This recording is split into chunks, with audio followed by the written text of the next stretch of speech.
السلام علیکم ورحمۃ اللہ وبرکاتہ۔ بسم اللہ الرحمن الرحیم۔ وہ گھر بہت خوش نصیب ہوتا ہے جہاں ماں باپ کی آوازیں گونجتی ہے۔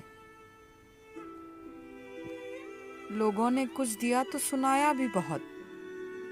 اللہ ایک تیرا ہی در ہے جہاں کوئی تانا نہیں ملتا۔ اور جانتے ہو محبت کیا ہے؟ کسی کو اپنی دعاؤں میں یاد رکھنا۔ خاموشی ہی میں راحت ہے۔ لفظوں کا سفر انسان کو تھکا دیتا ہے۔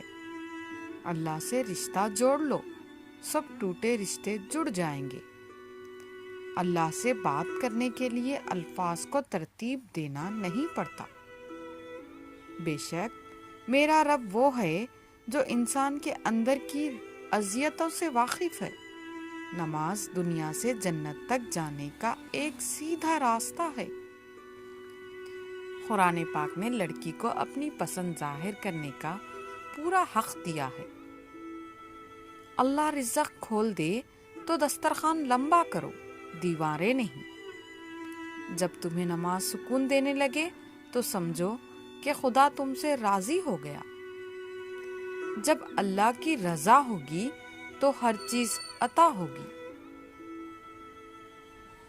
یا اللہ سلامت رکھنا میرے ماں باپ کو، میرے لاڑ اٹھانے والا کوئی نہیں ہے۔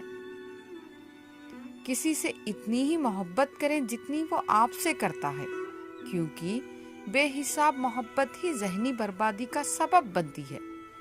آپ رب سے محبت کرتے ہیں تو وہ آپ کے دل میں صرف اتنے ہی لوگوں کو بسنے دیتا ہے جو آپ کی محبت کے اہل ہوتے ہیں۔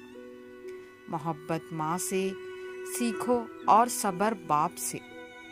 آپ کسی انسان کا دل تب تک دکھا سکتے ہو جب تک وہ آپ سے پیار کرتا ہے۔ دنیا میں سب سے زیادہ نفرت کا سامنا سچ بولنے والے انسان کو کرنا پڑتا ہے۔ ایک سا وقت کبھی نہیں رہتا، دن بگڑتے سنورتے ہیں اور گزر جاتے ہیں۔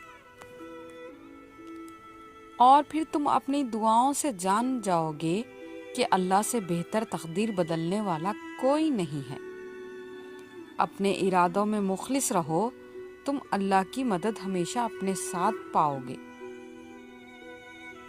صرف پھول اور درخت ہی نہیں، کبھی کبھی انسان بھی مرجھا جاتے ہیں۔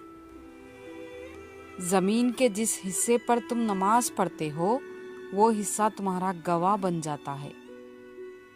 صبر کا گھونٹ دوسروں کو پلانا آسان ہے، خود پیتے ہوئے پتہ چلتا ہے کہ ایک قطرہ کتنا مشکل ہے۔ اللہ تعالیٰ فرماتے ہیں، ہم دیکھ رہے ہیں تمہارا بار بار آسمان کی طرف دیکھنا۔ آپ کا ظاہر جیسا بھی ہو، آپ کے اندر کا انسان معنی رکھتا ہے۔